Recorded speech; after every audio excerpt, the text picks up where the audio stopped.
Durante 3 años estacioné mi carro en la calle mientras mi vecino usaba 2 cajones de estacionamiento. Cuando finalmente exploté, no sabía que estaba siendo grabado por las cámaras de seguridad del edificio. Era un jueves por la noche, como a las 9. Yo venía llegando del trabajo, cansado, con las manos todavía oliendo a cable quemado porque había pasado el día entero arreglando una instalación eléctrica en una fábrica de Tlalnepantla. Mi espalda me estaba matando. Tenía hambre, y lo único que quería era estacionar mi Tsuru en mi lugar, subir a mi departamento, cenar algo caliente con mi esposa y ver las noticias antes de dormir. Pero cuando di la vuelta hacia la entrada del estacionamiento subterráneo, ahí estaba otra vez. El Jetta gris de Carlos, estacionado en mi cajón. El cajón número 17. Mi cajón, el que pago cada mes en mis cuotas de mantenimiento desde hace 20 años. Algo se rompió dentro de mí esa noche. No sé si fue el cansancio, o los 3 años de aguantar, o el hecho de que estaba lloviendo y yo iba a tener que buscar lugar en la calle otra vez mientras este tipo tenía 2 cajones ocupados. Pero algo se rompió. Me bajé del carro, caminé hacia su Jetta y empecé a tocar el claxon de mi Tsuru con el control remoto, una y otra vez. El sonido retumbaba en las paredes de concreto del estacionamiento. Sabía que él me iba a escuchar desde su departamento en el 3er piso. No pasaron ni 3 minutos cuando escuché el elevador. Las puertas se abrieron y ahí venía Carlos, con su panza de cerveza, sus pants deportivos y esa cara de prepotencia que yo ya conocía tan bien después de años de aguantarlo. Me miró directamente a los ojos y me dijo: «Ya cállate, Jorge, vas a despertar a todo el edificio». Yo le respondí que no me iba a callar hasta que moviera su carro de mi lugar. Y entonces pasó algo que no esperaba. Carlos se me acercó, tanto que pude oler el café en su aliento, y me dijo, en voz baja pero con un tono que nunca le había escuchado: «Mira, electricista de cuarta, si no te callas ahorita mismo, te voy a partir la cara, y tu carrito de mierda va a amanecer sin espejos». Me quedé helado, no por miedo, sino por la sorpresa de escuchar esas palabras salir de la boca de alguien que durante 3 años me había dado largas con sonrisas falsas. Lo que Carlos no sabía, lo que ninguno de los dos sabíamos en ese momento, era que las cámaras de seguridad del estacionamiento estaban grabando todo. Cada palabra, cada gesto, cada amenaza. Y esa grabación iba a ser la pieza clave que cambiaría todo. Si les gustan las historias donde la gente abusiva recibe exactamente lo que se merece, suscríbanse al canal y activen la campanita, porque esta historia apenas está comenzando.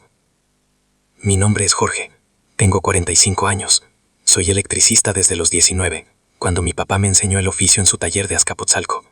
Trabajo por mi cuenta, hago instalaciones industriales principalmente, y gano lo suficiente para mantener a mi familia y pagar mis cuentas.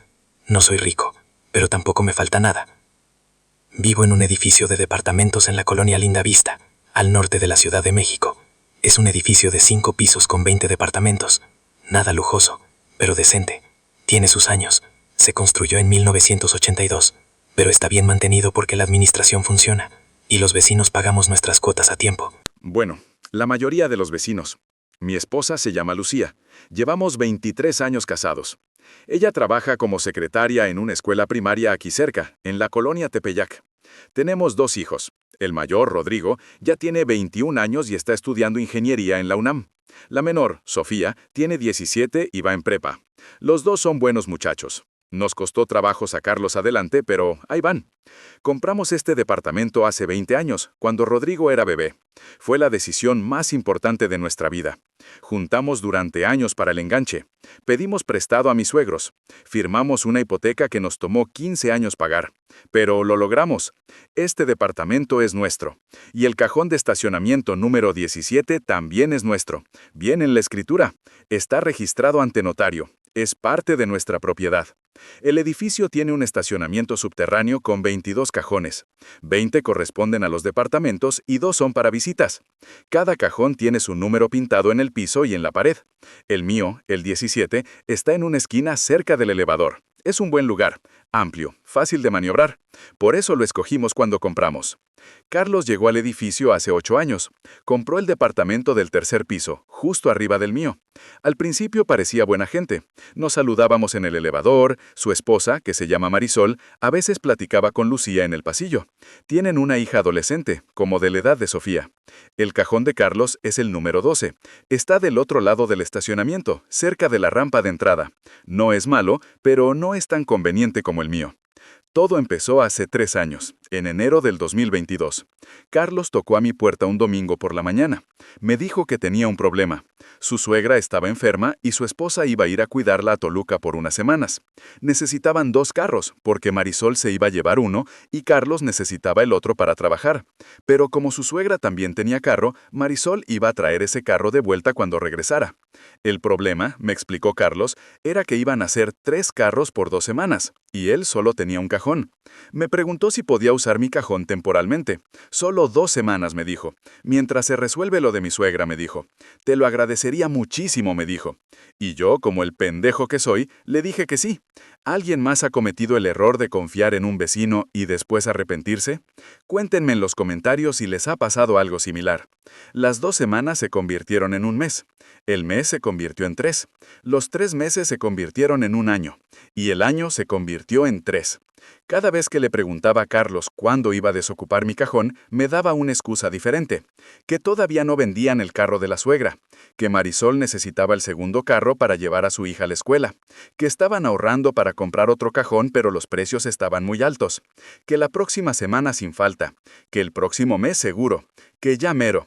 Mientras tanto, yo estacionaba mi Suro en la calle. A veces encontraba lugar cerca del edificio.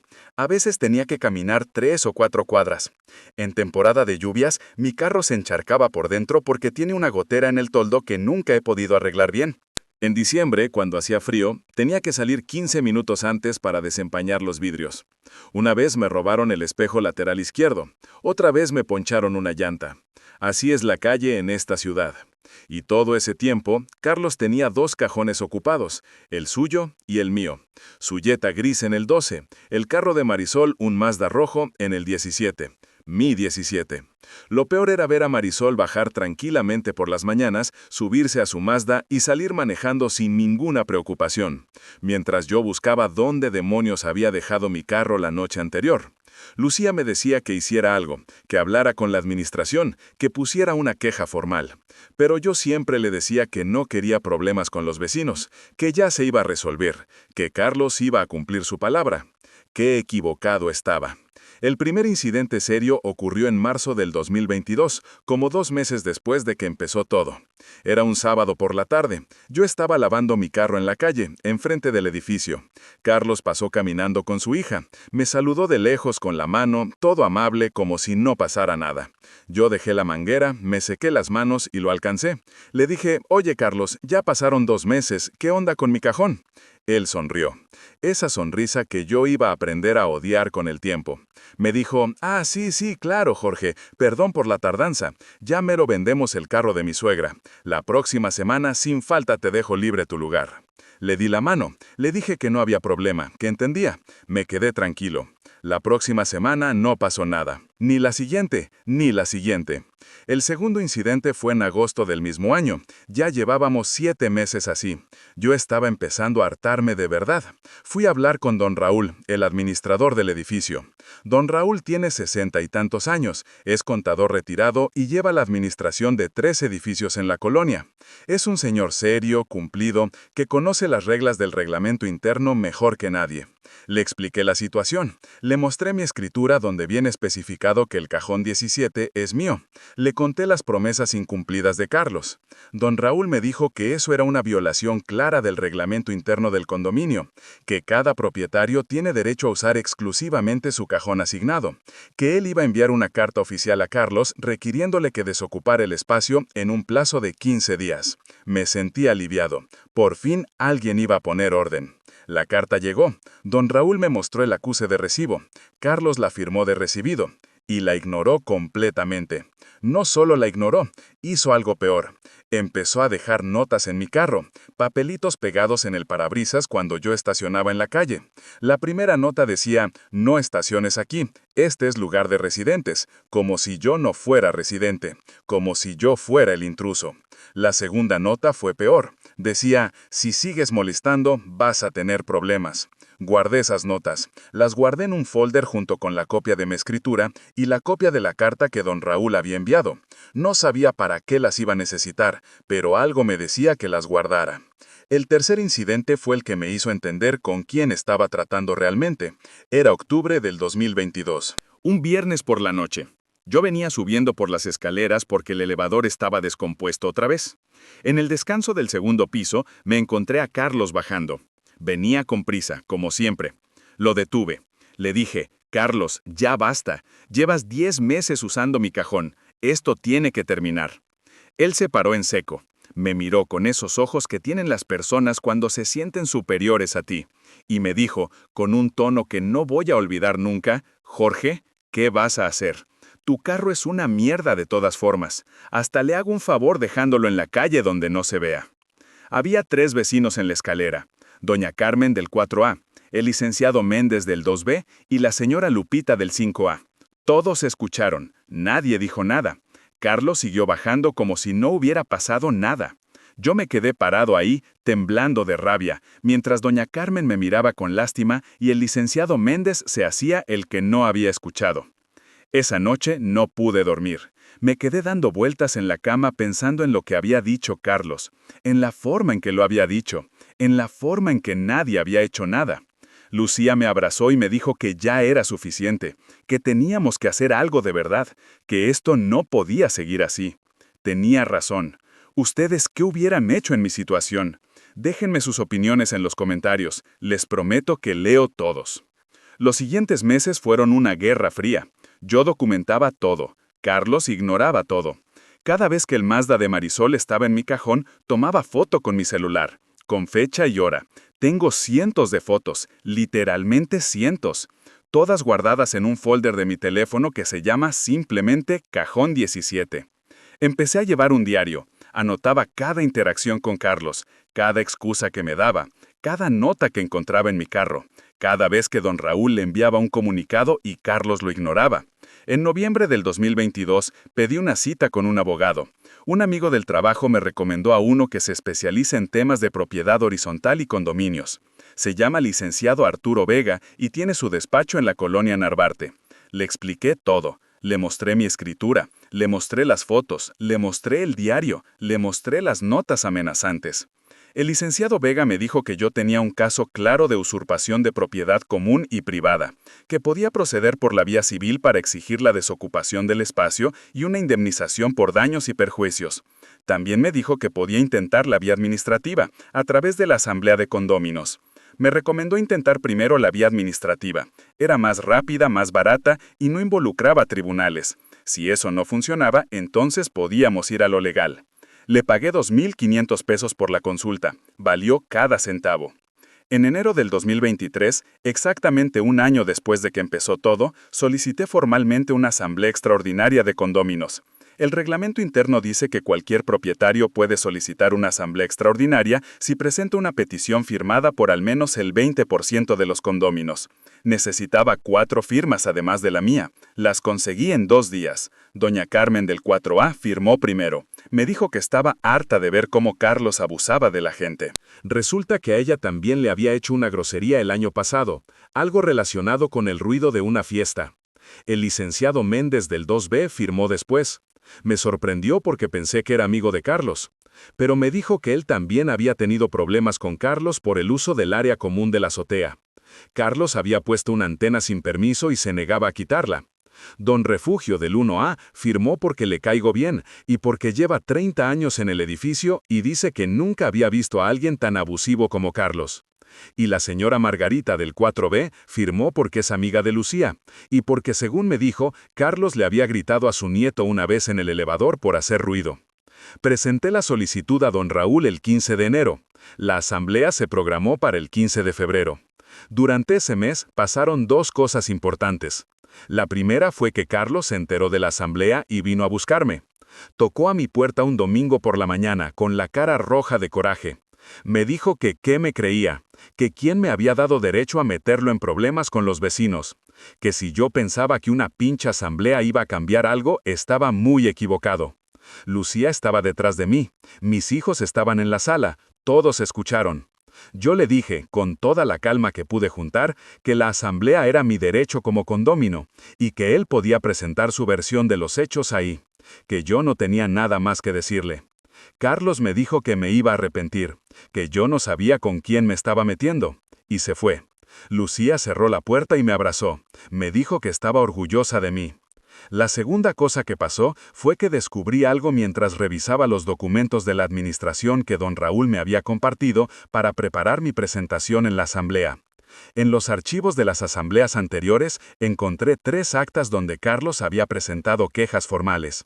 Las 3 quejas decían lo mismo, que su cajón de estacionamiento, el número 12, estaba siendo ocupado de manera irregular por un intruso desconocido, que exigía que la administración tomara medidas, que quería que se multara al responsable.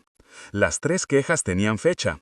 La primera era de marzo del 2022, la segunda de julio del 2022, la tercera de noviembre del 2022. Me quedé helado cuando entendí lo que significaba. Carlos había estado presentando quejas falsas. Decía que su cajón estaba ocupado ilegalmente cuando en realidad él mismo lo estaba ocupando normalmente. Él usaba el 12 para su Jetta y usaba el mío, el 17, para el Mazda de Marisol, pero reportaba el 12 como si alguien más lo estuviera usando sin permiso. Esto era un fraude.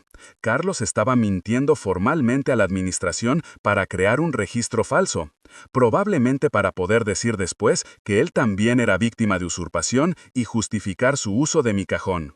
Llamé al licenciado Vega esa misma noche, le expliqué lo que había encontrado. Me dijo que esto cambiaba todo, que ya no solo era un tema de usurpación, que esto podía constituir fraude documental y falsedad en declaraciones. Me dijo que guardara copias de todo, que no dijera nada a nadie hasta la asamblea, que dejara que Carlos pensara que yo no sabía nada. Y eso hice. Si esta historia ya los hizo enojar, espérense a lo que viene.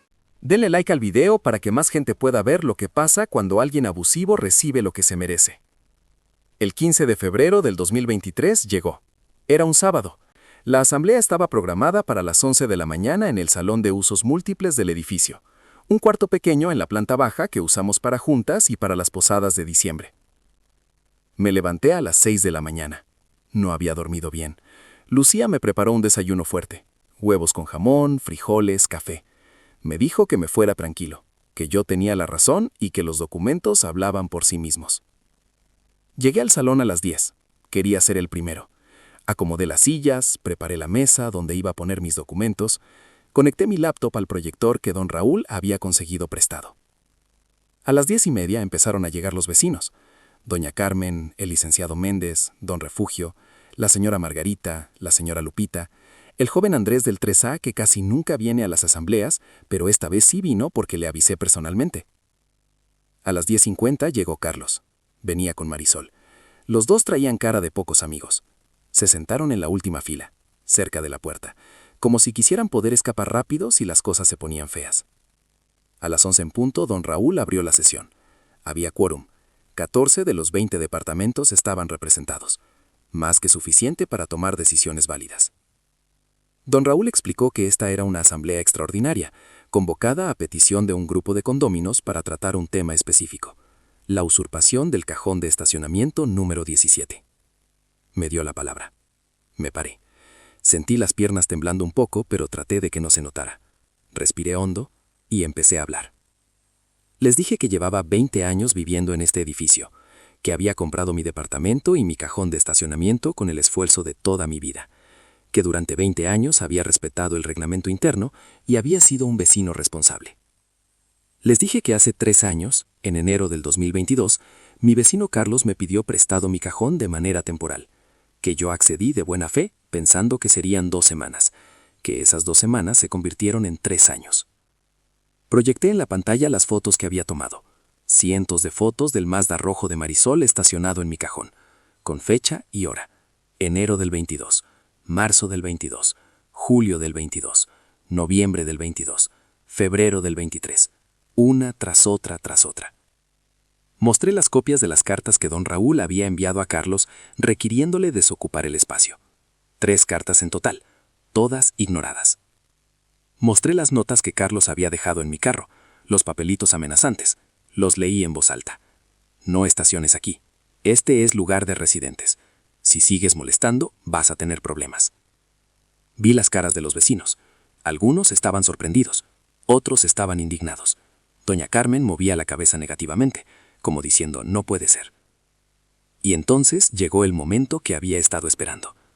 Les dije que había encontrado algo más, algo que demostraba que esto no era solo un caso de abuso de confianza, que esto era algo peor. Proyecté en la pantalla las 3 actas de asamblea donde Carlos había presentado quejas falsas. Las leí en voz alta. El señor Carlos reporta que su cajón número 12 está siendo ocupado por un intruso desconocido. Solicita que la administración tome medidas inmediatas. Les expliqué lo que significaba. Carlos reportaba que su cajón estaba siendo ocupado ilegalmente, cuando en realidad él lo estaba usando normalmente para su Jetta. Mientras tanto, usaba mi cajón para el segundo carro de su familia, y presentaba estas quejas falsas para crear un registro que lo hiciera parecer víctima en lugar de victimario. El salón se quedó en silencio. Carlos se paró de su silla. Estaba rojo de la cara. Empezó a gritar que eso era mentira, que yo estaba inventando todo, que él nunca había hecho ninguna queja falsa. Don Raúl le pidió que se calmara. Le dijo que tendría su turno para hablar, pero Carlos no se calmó. Siguió gritando. Dijo que yo era un envidioso, que le tenía coraje porque él tenía mejor carro, que Mitsuru era una chatarra y que yo debería estar agradecido de que alguien usara mi cajón para algo decente. Fue entonces cuando el licenciado Méndez habló. Se paró y dijo que él también había tenido problemas con Carlos, que Carlos había instalado una antena en la azotea sin permiso, y que cuando se lo reclamó, Carlos le dijo que se metiera en sus asuntos. Luego habló doña Carmen. Dijo que Carlos había organizado una fiesta hasta las 3 de la mañana en su departamento, y que cuando ella subió a pedirle que bajara el volumen, Carlos la insultó y le cerró la puerta en la cara. Luego habló don Refugio. Dijo que llevaba 30 años en el edificio y que nunca había visto a alguien tan irrespetuoso con la comunidad. Cada testimonio era una piedra más cayendo sobre Carlos. Marisol se paró y jaló a Carlos del brazo. Le dijo que ya se callara, que estaba empeorando las cosas. Carlos se zafó y siguió gritando que todos éramos unos envidiosos y que él no iba a permitir que una bola de nacos le dijeran qué hacer. Eso fue lo último que dijo. Don Raúl tomó el control de la situación. Le dijo a Carlos que se sentara o que se retirara. Carlos se sentó, bufando como toro de lidia. Don Raúl preguntó si había algún otro comentario antes de pasar a la votación. El joven Andrés del 3A levantó la mano. Dijo que él trabajaba en sistemas y que había revisado las grabaciones de las cámaras de seguridad del estacionamiento. Dijo que había encontrado algo que quería compartir. Conectó su laptop al proyector. En la pantalla apareció un video. Fecha 15 de enero del 2023. Un mes antes. El video mostraba a Carlos en el estacionamiento, de noche, poniendo una de las notas amenazantes en el parabrisas de mi carro. Otro video. Fecha 2 de febrero del 2023. Carlos pintando algo en el suelo del cajón 17, con un aerosol. Cuando el video hizo zoom, se podía ver que estaba escribiendo las iniciales de Marisol sobre las mías. Otro video más. Fecha 10 de febrero del 2023. Carlos pateando la defensa de Mitsuru cuando pasaba junto a él en el estacionamiento. El salón explotó en murmullos. Carlos se paró otra vez. Esta vez no gritó. Se quedó parado mirando la pantalla con la boca abierta.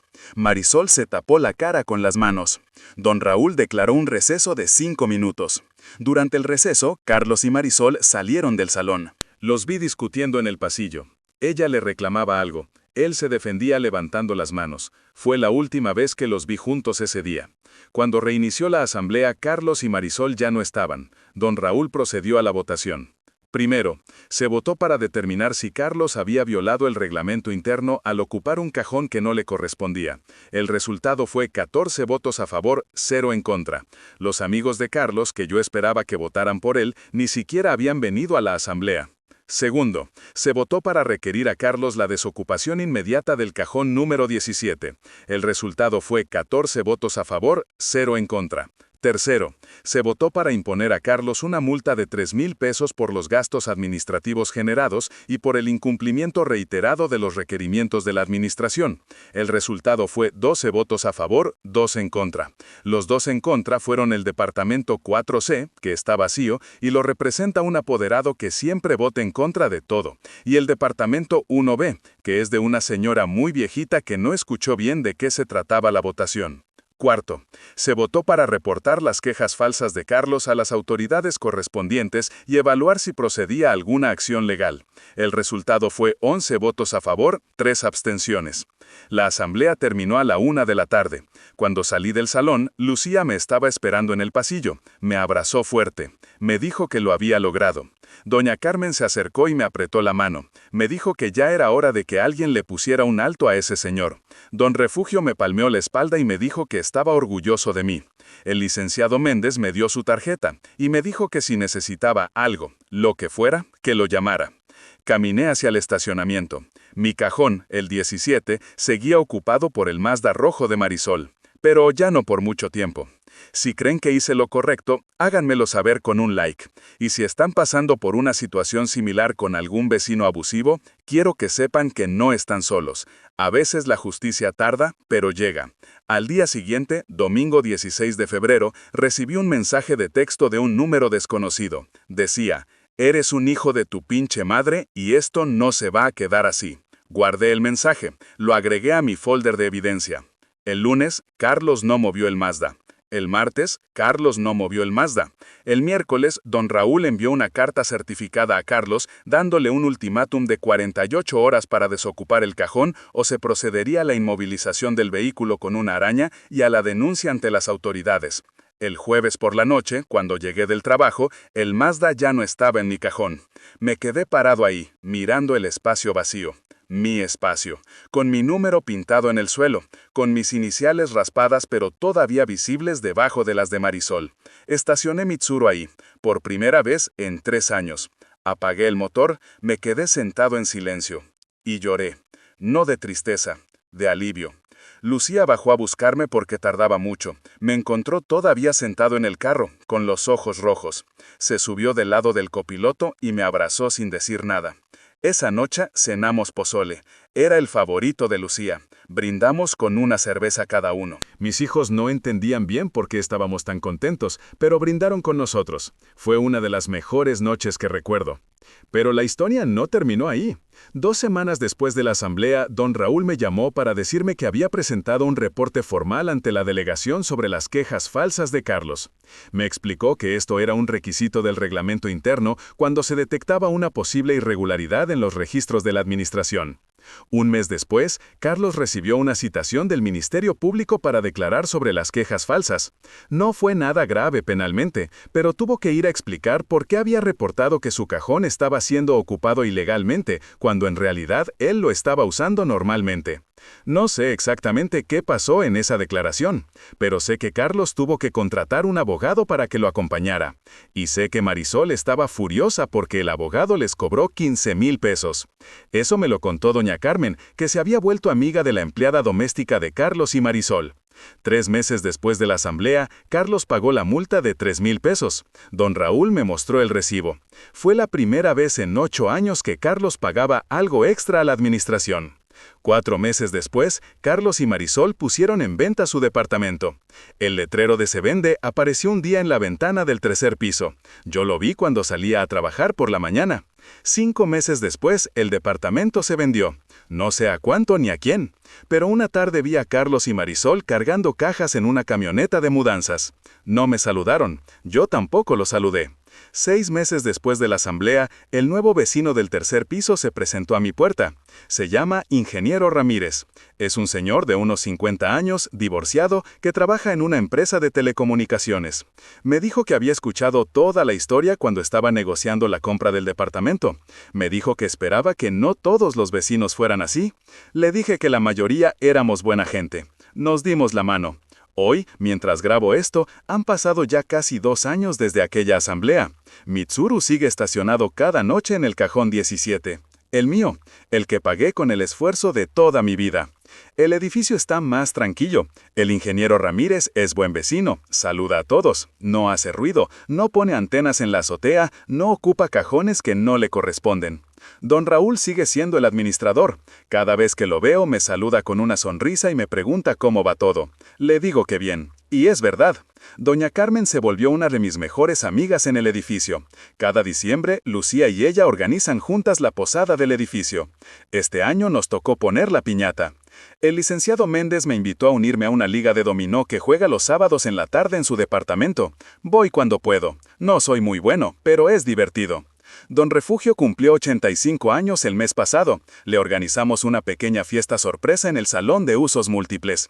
Sopló las velitas y dijo que este edificio era su familia.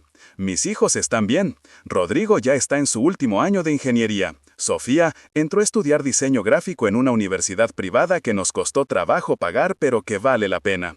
Doña Carmen se volvió una de mis mejores amigas en el edificio. Cada diciembre, Lucía y ella organizan juntas la posada del edificio. Este año nos tocó poner la piñata.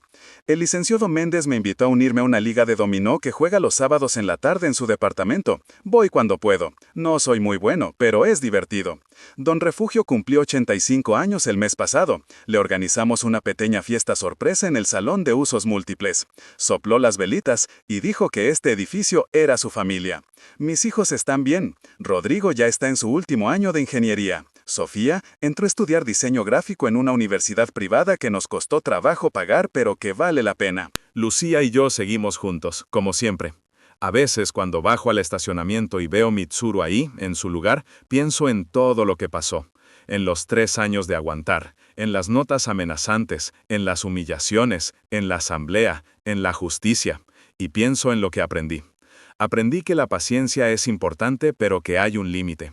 Que aguantar no es lo mismo que ser paciente. Que a veces aguantamos porque tenemos miedo de actuar, no porque seamos virtuosos.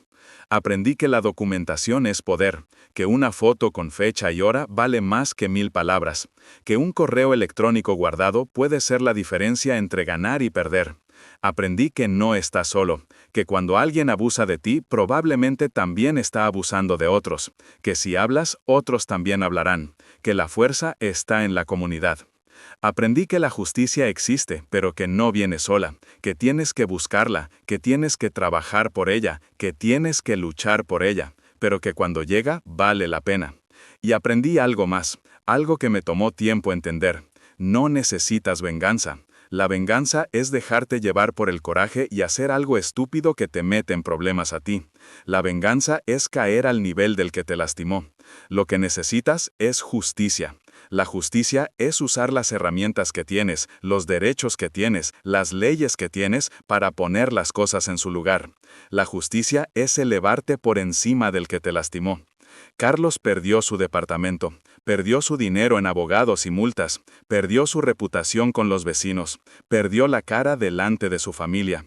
Yo no le hice nada de eso, se lo hizo él solo.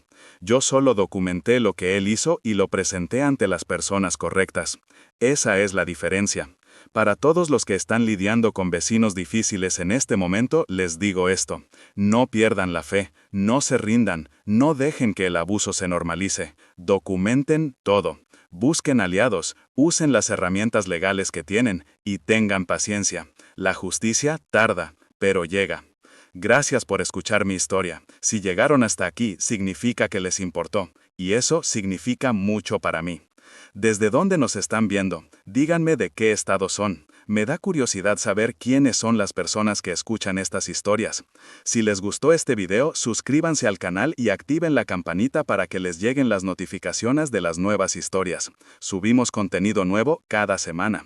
Y si tienen su propia historia de pesadilla con vecinos, compártanla en los comentarios. Tal vez la cuente en un próximo video. Las mejores historias son las de ustedes, las de personas reales que han vivido cosas reales y que quieren compartirlas con los demás. Mi nombre es Jorge, tengo 45 años, soy electricista, vivo en Lindavista con mi esposa y mis hijos, y Mitsuru duerme todas las noches en el cajón 17, el mío. Nos vemos en el próximo video.